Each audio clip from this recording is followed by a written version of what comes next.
На самом деле для нас, вот, северян, народов севера, да, наши родные места – это места нашей силы. Надо сказать, что, может быть, да, меняется, очень многое меняется. И разговор. Вот здесь он с человеком разговаривает на юкагирском языке. Поворачивается сюда, разговаривает на чукотском языке. Сзади сидит вен, он говорит с ним на венском языке.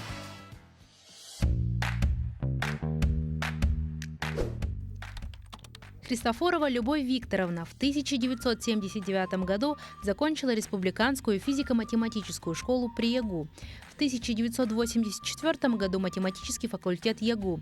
В 2004 году юридический факультет РУДН.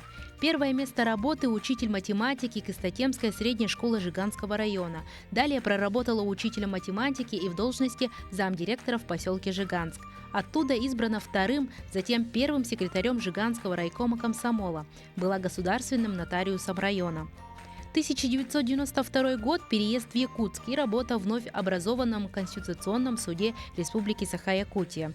Также в разные годы проработала в Комитете по делам семьи и детства при президенте Республики Саха-Якутия, в Министерстве сельского хозяйства Республики, Департаменте по делам народов Якутии. С 2018 года первый вице-президент Ассоциации КМНС РСЯ. Любовь Викторовна – один из авторов закона об уполномоченном по правам КМНС в Республике Саха-Якутия. Любовь Викторовна, добрый день. Здравствуйте. Сейчас прекрасное время, лето, прошли праздники Бакалдын. Вообще значение этого праздника – это тоже встреча лета. Да, это начало Нового года, когда закончилась долгая длинная зима, люди встречаются, радуются, что они пережили это все хорошо, делятся своими новостями. Ну вот такой вот праздник Бакалдын, так и назвали его встреча.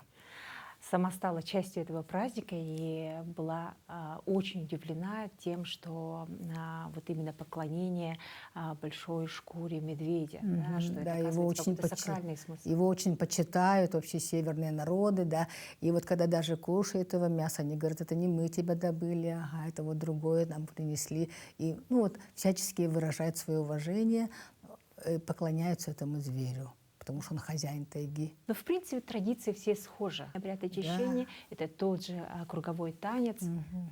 Да, вообще не то, что даже наши северные народы, другие народы других континентов, тоже поклонение солнцу, огню, природным явлениям, да, это все равно оно идет общее человеческое начало. Любовь Викторовна, прежде чем пригласить вас в студию, я прочитала несколько интервью о вашем выступлении, и мне очень понравилось, когда вы говорите с такой любовью о просторах Севера, с такой любовью о своей родине, и вы говорите то, что для вас Родина — это мое детство. Да? И тут у меня возникла в голове мысль, вспомнила, да, одно сказанное одним писателем, по-моему, да, который сказал, что не стоит возвращаться в те места, где тебе было так хорошо, и по этим тропам бегали твои маленькие ножки, да, чтобы вот эти иллюзии не разбивались. А вы возвращаетесь по работе, ходите по этим тропам. Каково вам? Да, это на самом деле для нас, северян, народов севера, да, наши родные места – это места нашей силы. Приезжая куда, мы встречая тех людей, с которыми проходило твое детство, проходя по этим местам, по этим улицам, да, гуляя возле своей речки, на которой ты вырос, ты чувствуешь такой прилив энергии, действительно совсем другое ощущение. Ты возвращаешься уже другим человеком, который напитан силой, как будто твои духи родной земли помогли тебе. Вот буквально сегодня утром в социальной сети одного артиста увидела, что как раз он ездил по северным просторам, спали по несколько часов, но, говорит, такой прилив энергии, такая сила, да, вот их угощали сахатиной, да, там исконно такими традиционными национальными блюдами, да, и нипочем эти дальние дороги именно сейчас я чувствую, говорит, и пришло понимание, что, оказывается, в этом сила. Да, и какие они вот наши народы, да, они гостеприимные, они радушны каждому человеку, который приходит к ним в дом, они в каждом человеке видят дорогого гостя, угощают, радуются, и поэтому это действительно наполняет энергией. Если человек устал с дороги, он совсем вот окрыляется, увидев эти глаза, которые его встречают. И все вот наши народы этим отличаются. Любовь Викторовна, сейчас в последние годы очень часто стали говорить об Арктике, да, проблемах Арктики. Очень много проектов запустилось. Но проблем, конечно, очень много, потому что люди живут в первозданной природе, первобытном, да, практически, выживают в суровых условиях. И какие вопросы вы сегодня поднимаете и лоббируете, и хотите, чтобы они были решены? Ну, действительно, вокруг Арктики очень сейчас большой интерес. Арктика, она пленяет всех, но надо сказать, что государственные цели по Арктике, да, они чисто освоение, вопрос освоения. А для нас Арктика — это наши люди, которые живут, вот как вы сказали, в первозданной природе, в первобытных условиях. И при этом они испытывают, уже сейчас многие наши оленеводческие хозяйства, рыболовные и так далее, они испытывают очень большие напряженные отношения с промышленностью, которые приходят на исконные земли наших народов. Это один из наших самых основных вопросов, которые мы сегодня как ассоциация реализуем. Мы, конечно, мы в конфликты не вступаем, но мы идем на любые переговоры с промышленными компаниями, со всеми стараемся найти общий язык, и чтобы как-то минимизировать это воздействие, чтобы эта работа компании велась, чтобы они понимали, что они находятся в местах исконного проживания, где до них тысячелетиями проживали, и после них будут проживать коренные народы Севера. Но когда мы говорим о промышленном освоении, да, мы там видим лунные ландшафты после деятельности компаний. Действительно, вот буквально на днях общественное села Тяня выезжали вот по заказу компании «Нюрнгри-Металлик», выезжали на вертолете на место их реализации проекта. Там крупный проект реализуется в Южной Якутии. И то, что они отправляли видео, оно удручает. Но действительно, у нас такое и в Мирнинском районе, в Ленском районе, в Алданском районе, в Иенгре, Нюрнгринского района. Но вы же как раз тот человек, который именно между защитой интересов жителей Арктики, да, и человек, который находится именно непосредственно в связи с руководством, с теми же компаниями. Вы можете напрямую с ними общаться. Да, мы это и стараемся делать. Да, мы стараемся делать так, чтобы компании заключали непосредственно соглашения с самими общинами, на территориях которых они ведут деятельность, чтобы они заключали соглашения по муниципальному образованию, пусть это будет наследное муниципальное образование, чтобы принимали участие в социально-экономическом развитии этого муниципального образования, этой общины. Вот, в принципе, надо сказать, что крупные компании на это идут. Они социально нацелены, у них есть какие-то имиджевые какие-то эти желания быть лучше, и чтобы социальные их проекты они реализовывались. Да, это очень хорошо. И вот именно на этом они и выходят на связь с общественностью, связь с населением. Да. А у нас очень много мелких компаний, которые, вот, например, та же наша бедная многострадальная Иенгра, вокруг которой, я не знаю, десятки золотарей, просто варварски, хищническим образом ведущие свою деятельность. И даже то, что этнологическая экспертиза, проведенная республикой, самой республикой, вынесенное решение о том, что остановить деятельность этой компании, она не имеет действия, потому что лицензию выдает федеральный центр, а у них нет такого механизма, чтобы отзывать лицензии на основании региональных каких-то решений. А какие тогда цели ставите и вопросы поднимаете на сегодняшний день? Насколько вы продвинулись вот именно в переговорах и в решении вот этих проблем? Надо сказать, что у нас, в принципе, нет таких прямо конкретных, вот, кроме вот Титан-Автотрейд, который случай был в Иенгре, да, у них прямо там, где у них водозабор, ведется деятельность этой компании.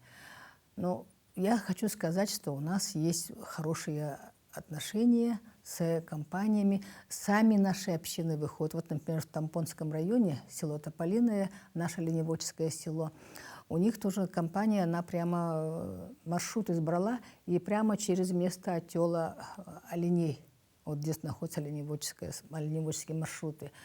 Но благодаря тому, что сама община подняла шум, да, привлекла администрацию района, органы власти республики, промышленная компания пошла навстречу. Они даже организовали выездное заседание прямо на стойбище у оленеводов и пришли к тому, что да, действительно надо проложить с другой стороны маршрут. Вот это маршрут этих промышленников, не задевая. Но надо сказать, что, может быть, да, меняется, очень многое меняется. Мы знаем, что когда в свое время эти крупные компании, они, головные офисы находились вне пределов Российской Федерации. Сегодня в связи вот с теми событиями, которые происходят в нашей стране и вокруг нашей страны, они многие возвращаются в Россию, и у них меняется социальное направление. И это тоже очень, ну, как бы плюс для нас в том числе, что они более будут уже ориентированы на внутренние проблемы, нежели на какие-то внешние свои дела. Начало диалога уже есть. Да, диалог у нас есть. У нас есть компании, которые всегда традиционно, ну, скажем, не то что поддерживали, но вели сотрудничество с нашими общинами. Это, например, Амазонабара, которые были основаны еще в 90-е годы. Они очень хорошо работали в Оленёкском, Анабарском, Жиганском районах. Их всегда хорошо вспоминают охотники, у которых они покупали мясо, рыбаки, у которых они брали рыбу и так далее. Вот такое сотрудничество у них всегда было. А Алмаз, затем Алроса, да, оно традиционно работает тоже в северо-западных районах нашей республики, и они тоже имеют свои обязательства, которые они выполняют. Это такие вот крупные компании ведут эту деятельность. Но, к сожалению, вот много тех, до которых пока трудно достучаться. Если брать стойбище, да, вот есть пару только стойбищ, куда стремится молодежь. Возвращается ли молодежь? Хочет ли заниматься сегодня оленеводством, да? Хочет ли поддерживать свою культуру и традиции? Это вопрос очень такой сложный, потому что действительно сегодня мы знаем и на примере якутских сел, да, когда в ферму не хотят идти молодые, и на примере наших, когда вот уйти работать в оленеводство, да, это не просто вот ты пришел с 9 до 6, ты отрабатываешь, потом 2 дня отдыхаешь. Нет, это образ жизни. Это вот постоянно, каждый день ты находишься вдалеке от поселка, от цивилизации, где зачастую нет вообще элементарной связи. До сих пор пользуются вот этими коммутаторами, которые были односторонняя связь в советское время. Вот этим до сих пор они пользуются, наши оленеводы, да. Очень трудно, но вот вы сказали Альберт Колесов, да, действительно, это у нас пример современного руководителя оленеводческого хозяйства. И очень радует, что есть такие молодые люди, которые сами хотят создать свою общину, быть самостоятельными и заниматься оленеводством, заниматься именно разведением оленей, увеличением оленей в нашей республике. Ну, всем известный проект, я про него скажу, моя землячка Раиса Ильинова. Она вот 3 года уже такая носила в себе идею вот взять оленей, заниматься оленеводством. Она хотела это делать в Жиганском районе. Девушка, да, молодая женщина.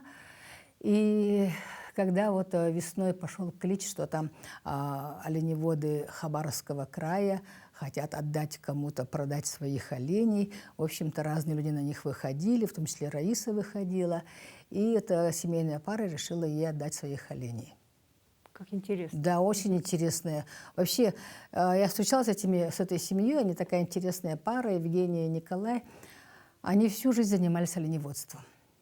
Ну, это их образ жизни был. Сейчас просто в возрасте передавать некому. Дети живут в городах, и они вот от отчаяния прямо написали объявление, кому отдать своих оленей.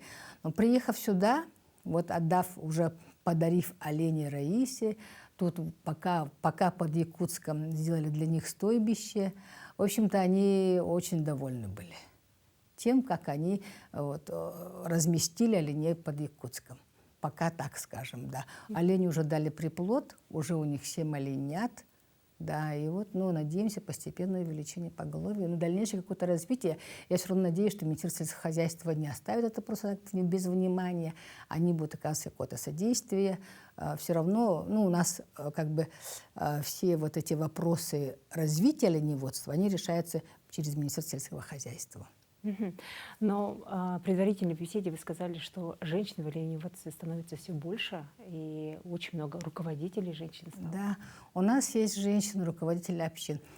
Я приведу пример Виктории Арсентьевны Николаевой. Это село Тяня Лёкминского района, отдаленное село, которое очень труднодоступное село, да. Ага, ее отец был руководителем, ну, многие его знают, Арсентий Прокопьевич Николаев был руководителем долгие годы села, главой села, затем он стал главой общины, которую уже он сам создал. И вот после его ухода из жизни его дочка взяла на себя бразды правления, не потому что она этого хотела. Она жила в городе, у нее была хорошая работа, в принципе, все, что нужно для ее, вот скажем, положение, все было нормально. Но потеряв отца, вот она говорит, все время чувствовала, что от меня ждут решений оленеводы. А что Виктория скажет, а когда она приедет, а что она решила и так далее. Поэтому, говорит, я поняла, что вот есть такой посыл, они хотят, чтобы она руководила ими. И она решилась на это. И сегодня является главой общины. Мы с ними провели очень интересное, хорошее мероприятие, такое содержательное, в селе Чара Забайкальского края.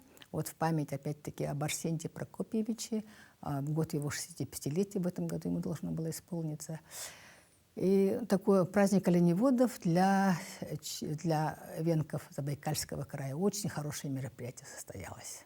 Мы сами довольны, жители довольны, да, и оленеводы, которые участвовали. Оленеводы были с Амурской области, вот, с Забайкальского края и с Якутии. Как вам кажется, да, что мужчины не хотят этим заниматься? Почему очень многие потеряны? Пример вот Альберта, да, он же тоже искал себя здесь. Да, он искал себя здесь, в Якутске искал себя. Но вот сейчас он состоялся очень хорошо у себя на родине, занимаясь тем, чем занимались его предки, да. Но действительно, вот он вернулся к корням. Он вернулся к тому, чем он, его предки, деды владели в совершенстве, чем они жили, к истокам. Я вот насчет молодых людей, да, думаю так, мы же многое потеряли. Мы потеряли традиционное питание, мы теряем традиционную одежду, мы теряем традиционный образ жизни. Это все получается разрыв со своим родом, да, со своей генетикой. Он уже человек, и поэтому он теряется. Особенно это вот видно по мужчинам. Почему? Потому что мужчина сам по своей природе добытчик. Он добытчик, он должен принести еду, он должен накормить семью, вот, чтобы все его ждали с добычей какой-то. Вот он что-то такое большое принес, и он самый главный человек в семье. Но этого вообще сегодня не происходит. Зачастую женщина в селах как-то впереди, да. Она учительница, она там еще где-то, у нее зарплата, бюджет, стабильно все есть, и она как бы верховодит в семье. А мужчина не всегда же сегодня при всех существующих правилах, там, необходимости лицензирования, необходимости получения каких-то разрешений, у них есть возможность выйти в лес, пойти на рыбалку, охотиться и так далее. Нет такой возможности, как было ранее. У нас все регламентировано, все имеет свои правила, нормы и так далее. Там не более 5 хвостов какой-то рыбы ты должен в этот месяц наловить. Ну, вот такого типа ограничений, да, очень много. И поэтому наши мужчины пока, скажем так, вот, потеряв вот эту основу, да, связь со своим родом, они, в общем-то, теряются. Но вот опять-таки пример Альберта Колесова, он очень положительный и очень говорящий, показывающий пример к тому, что нашим молодым людям, которые не могут себя найти в городе, приехав из отдаленных этих, да, надо думать о том, что нужно возвращаться к истокам. А сейчас как-то предусматриваются какие-то льготы? Ну, таковых льгот для лиц, относящихся к коренным народам Севера Сибири и Дальнего Востока, прямо прописанных вот нету, да. Действительно, государство берет на себя заботу о малочисленных этносах, да, и гарантирует их сохранение для будущего. И поэтому, вот, выделяя народы, которые малочисленные, государство обеспечивает им какие-то преференции.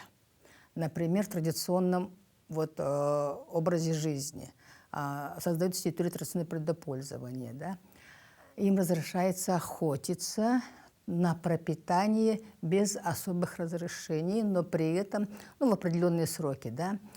То же самое с рыболовством. Есть виды традиционного рыболовства, понятие традиционного рыболовства, но с ним тоже очень много вопросов, потому что федеральный закон, когда он разрешает, выходит очень много подзаконных нормативных актов, регламентирующих то, третье, десятое, и в результате на местах они, получаются, во многом связаны.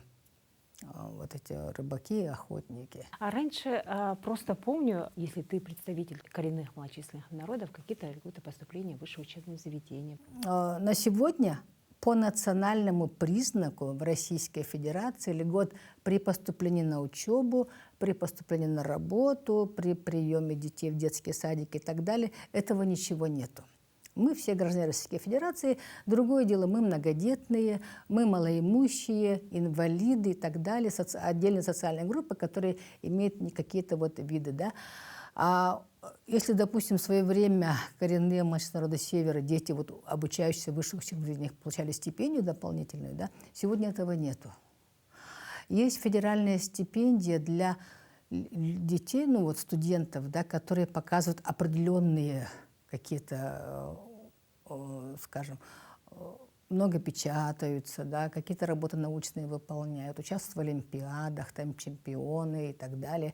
Вот у них есть, да, как дополнительные выплаты социальные. Ну вот сама ассоциация, как внутри, вы наверняка общаетесь, поднимаете какие-то вопросы. Сейчас еще, насколько мне известно, и в Северном форуме тоже, да, будет ассоциация именно молодежная, да, по Арктике. Что хочет ассоциация для того, чтобы число увеличивалось, да?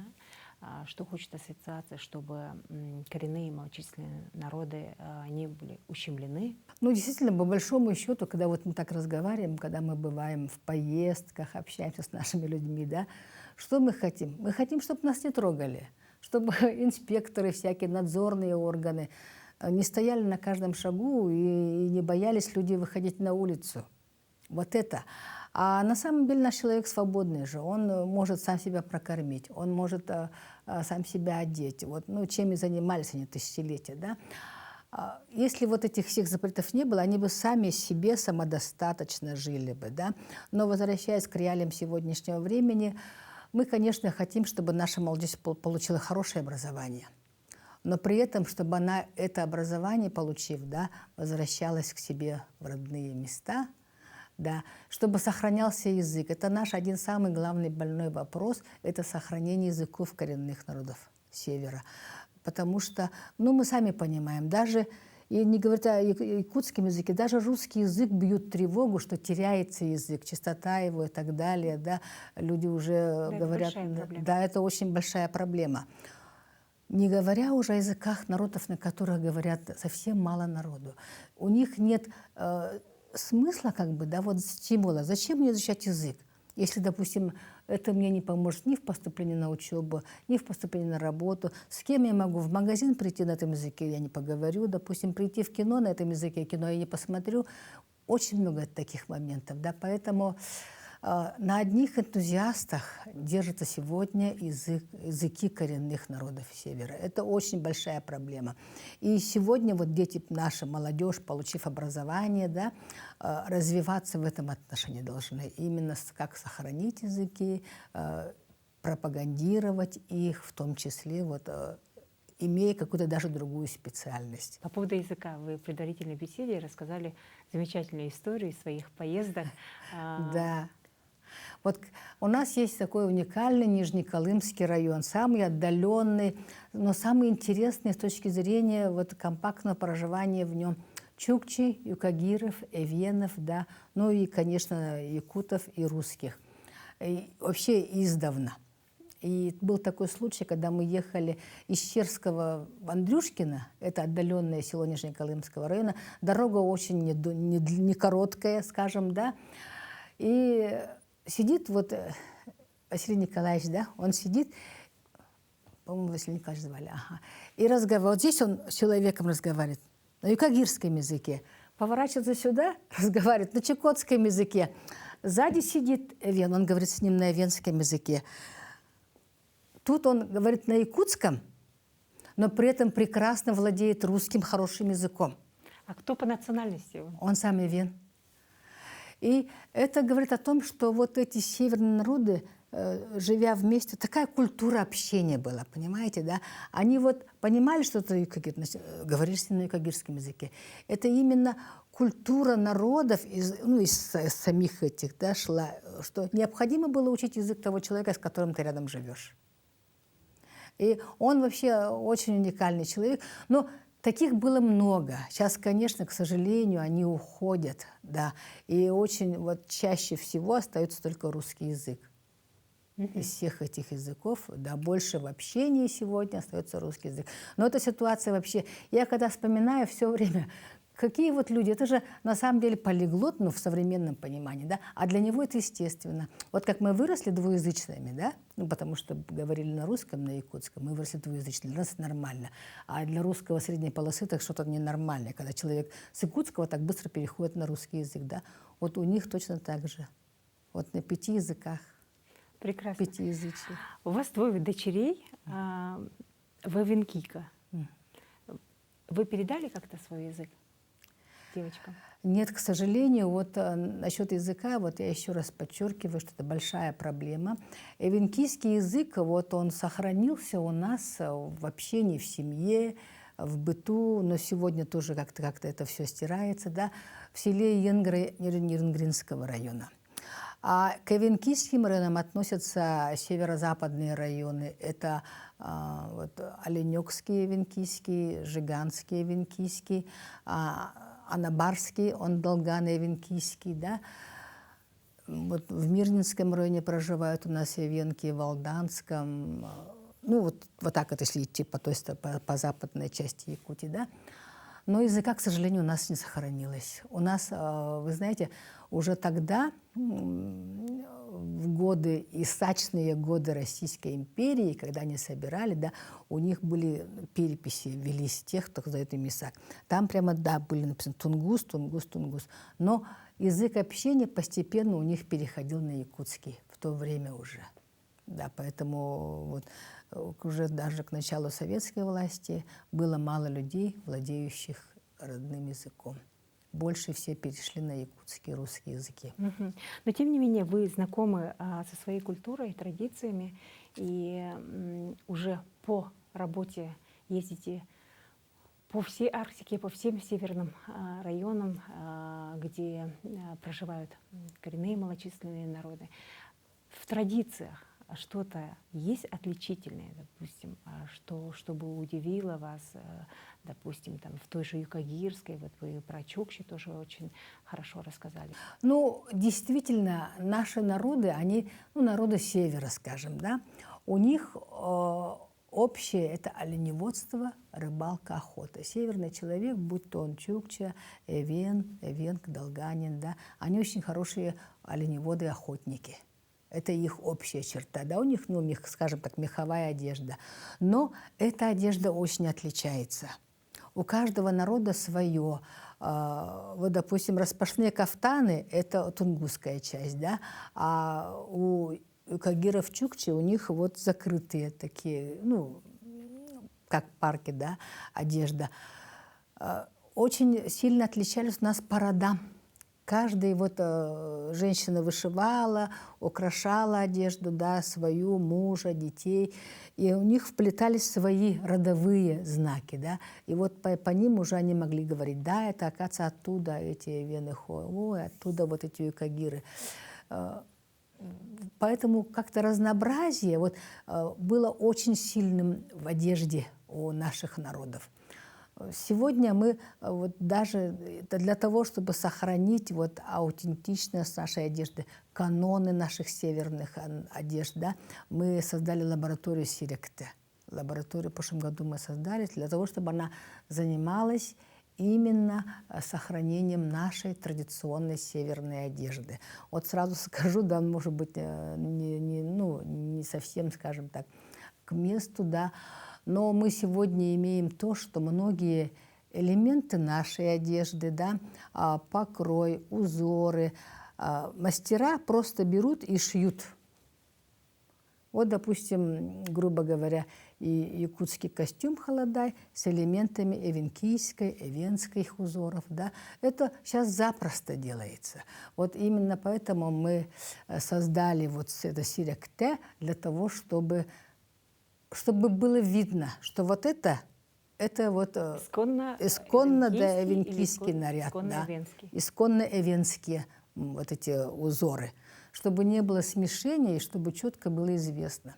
Мы вот даже говорим, например, что такое? Ну, у нас многие за столетия совместного проживания само собой происходит взаимопроникновение. Это само собой, это исторически ничем тут нельзя вот провести такую границу и сказать, да, конечно, нельзя.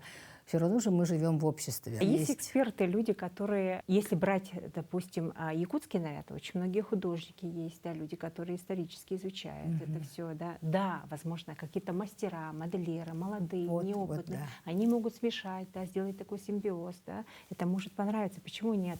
Конечно, чтобы это очень стало даже трендом. нравится им, когда они одевают эти костюмы, называя их якутскими, это им очень нравится. Тем, кто это носит, тем, кто это сделал. Но для... Идентичности, сохранения. Конечно, это совсем неверно. У нас есть, да, нас мало, во-первых, начнем с этого, да. Всего людей, относящихся к коренным народам севера Якутии, у нас меньше 40 тысяч. Это всех тех, кто по переписи относит себя. Из них тех, кто вот, как мы бьет себя в грудь, я тунгус и все, больше ничего не знаю, таких еще меньше, намного меньше. Многие просто, да, они относятся к этому, но этим живут, да, обычной жизнью среднего статистического человека. И не афишируют, что они... Да, и не афишируют, и этим не пользуются, нет такой потребности. И поэтому у нас вот из ученых, да, пока у нас только одна ученая, которая защищала в свое время кандидатскую диссертацию именно по традиционной одежде коренных народов Севера Сибири и Дальнего Востока. Это у нас Акимова Валентина Семеновна. Она работает в университете. Один человек. Да. А потом сейчас активно она занимается... Варламов Александр Николаевич, он очень хорошо изучает фольклор, он доктор наук, но он филолог сам, у него направление филолог. Но тем не менее он сейчас очень сильно занимается фольклором, и немножко этнологии, скажем, даже, да, для того, чтобы мы самоидентичность смогли сохранить. Любовь Викторовна, спасибо большое за столь интересную, увлекательную беседу. Столько всего открыла для себя нового. Да? И то, что делаете, это очень важно.